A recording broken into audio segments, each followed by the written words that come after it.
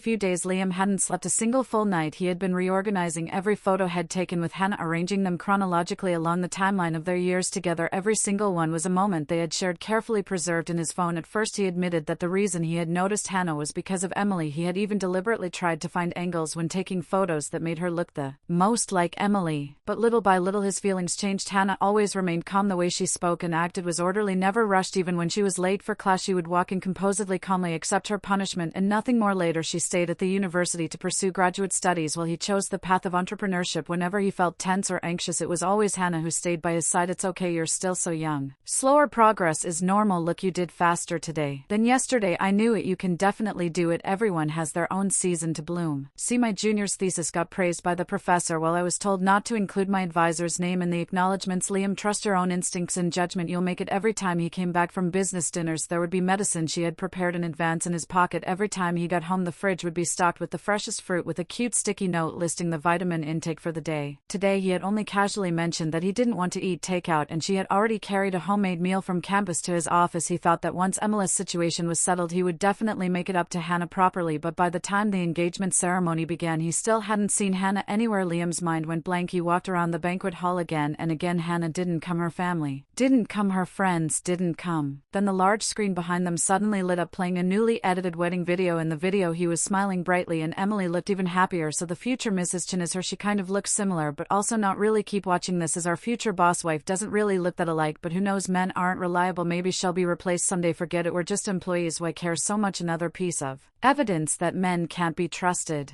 Liam rushed madly toward the control room. Where is Hannah? Turn it off right now. Where is Hannah? Tina stood at a distance with her arms crossed, coldly watching the man who was losing his mind. Didn't she come to see you earlier? Wasn't everything already arranged properly? Liam clearly remembered that when they had come to book the hotel, Tina herself had been the one to receive them. Tina pointed at the big screen that was still playing. That's right, everything was arranged properly. Isn't the wedding very lively? I'm talking about the engagement tonight, Liam said hoarsely. Tina let out a cold laugh. Since when does anyone get married to one person at noon and then get engaged to another person in the evening? The head on your shoulders isn't just for decoration, it's for thinking. Could it be that from the very beginning she never intended to come? He staggered back 2 steps. So from the very beginning she never intended to come. Liam suddenly looked up as if realizing something at last, then bolted out of the hotel. He ran to Hannah's place and rang the doorbell for a long time, but no one answered. It turned out her parents had boarded a plane back to Beijing on the very day she left the country to visit her grandfather. He kept calling that familiar number over and over, but it wouldn't connect. He tried calling from another number, still nothing. Liam wandered the streets in a daze, even forgetting where he had parked his car. A premonition rose in his heart that Hannah might never appear again. Suddenly his phone vibrated. He hurriedly answered without even checking the caller ID. Mr. Chin, it's me, your partner. There's a problem with the shipment sent to Beijing. They were supposed to come over to discuss a solution, but now they're not coming anymore. They're demanding compensation, otherwise they'll sue. How could this happen? At first they were coming because of their niece's engagement. They were in a good mood and willing to negotiate. But a few days ago, when the engagement was cancelled, they stopped coming and refused to negotiate. Mr. Chin, if we have to pay compensation and breach of contract penalties, I'm afraid our capital chain will break. How can they be so arbitrary? Their niece didn't get engaged. At that point Liam suddenly remembered what Hannah had once told him, that her father was from Nanjing, her mother was from Beijing, but she herself had grown up in Nanjing, and that for this engagement her grandfather and uncle would be coming. When Liam returned home, the red double happiness character in the living room hadn't even been taken down yet. Emily was sitting on the sofa carrying herself like the mistress of the house. Seeing Liam come back, she hurriedly stood up and walked over, pretending to be concerned. I've heard about everything already. I'm sorry I still ended up affecting the two of you. She stood up too quickly and bumped into the low table, knocking her handbag to the floor. A hospital MRI report slipped out, the date on it clearly marked 5 days ago. Liam froze as he bent down to pick it up, staring at it for a long moment. 5 days ago he and Emily hadn't even registered their marriage yet. Emily, she reflexively snatched the paper back from his hand and forced a smile. Oh, I forgot to tell you, it turns out my mom just had a small cyst. I guess there really is a blessing in disguise, right, Liam? Don't you think so? Liam lowered his head, no one knowing what he was thinking. Emily, you did this on purpose, didn't you? He suddenly said. His voice was colder than it had ever been. Liam, go file for the divorce right now. If you don't, Hannah really won't want me anymore. Liam abruptly tightened his grip around Emily's wrist, his eyes bloodshot. Liam, it's the middle of the night. Where are you going to get divorced? The Civil Affairs Bureau isn't even open. Besides, there's still time to think things through before divorcing. I can't calm down, he said hoarsely. I really can't calm down right now. But Emily, who hadn't even had time to remove her bridal makeup from earlier that day, had already rushed over to find him. At this moment her face was smeared with tears and snot. Liam, Hannah is gone. She won't turn back since you've already registered the marriage. Just live well. I don't care about those ceremonies anymore, and my mom has agreed now too. Liam stiffened. Emily thought he was wavering, so she gently gently hugged him from behind. Liam, you focus on making money, you'll take good care of you, you'll make our little family warm and happy. I can wake up at 6 every morning to make soup for you. Isn't my soup your favorite, Emily? Liam said coldly. Do you know this is marriage by deception? Early the next morning, Liam sat waiting in front of Hannah's dorm building. His tie was crooked, hanging loosely around his neck, and he looked utterly disheveled when he saw Hannah's roommate. He immediately rushed over. Where's Hannah? We're not sure. It seems she went to a lab overseas. She didn't tell us the details. You could ask her best friend. She runs a hotel. She even came by yesterday to help Hannah move her things. We don't have her phone number, and even if we did, we couldn't just give it to you. Liam drove in a daze to find Hannah's best friend, only then realizing it was Tina standing on the hotel steps. Tina looked down at him from above. Brother, she changed her number precisely because she doesn't want to hear your explanation. Liam fell silent for a moment, then suddenly laughed. I knew it. I knew I'd get my retribution sooner or later. I should have known from the start. Why did I ever agree to this fake marriage? Tina glanced at him with undisguised contempt and gave a cold, mocking smile. Relax, there's no retribution here. You just need to understand one thing. You missed the highest point of your life. Opportunities given by fate don't come twice. She was the unlucky one running into this ill-fated relationship with you, and the peak of your life was having her in it. You and her were never meant to intersect. You were parallel lines that should never have crossed. He wasn't worthy of any good woman at all. Not a single sentence mentioned retribution, yet every single word was retribution itself. In the blink of an eye, half a year had passed. I had completely adapted to life in the laboratory. When Tina mentioned Liam again, she told me that his company was almost bankrupt. Even after the divorce, Emily still hoped she could get back together with him. I only smiled and told her that I would be returning home in 2 weeks. My mom was about to retire, and I needed to go back to attend the appreciation ceremony the school was holding for her. I just hadn't expected to run into Liam again right at the school gate. In just over half a year, he had lost a lot of weight. There was no trace left of the refined, elegant demeanor he once had. Hannah, you finally came back, he said hoarsely. His eyes read. I'm sorry, I know I was wrong. Please give me another chance. Okay, I admit that at first I approached you because of Emily, but later on I truly liked you. My heart was really taken away by you. I took 2 steps back and looked at him calmly. It doesn't matter anymore whether you were wrong or not, whether you liked me or not. It has nothing to do with me now. As for chances, there are some lessons that only need to be learned once. If there's nothing else, I'll be going. Hannah, after all these years together, don't you feel any regret? He pressed. I already know I was wrong. Why can't you just let the past go? Hearing that, I only gave a faint smile. I let those things go a long time ago. The only one who hasn't let go is you. Liam swayed slightly, his face turning pale. His lips moved, but he couldn't say a single word. That night, Tina sent me a video. Liam still couldn't forget me. While his company continued to decline, Emily decided to gamble everything on one final move. She stitched together several childhood photos into a post telling the story of their childhood sweetheart romance. They had once walked together down narrow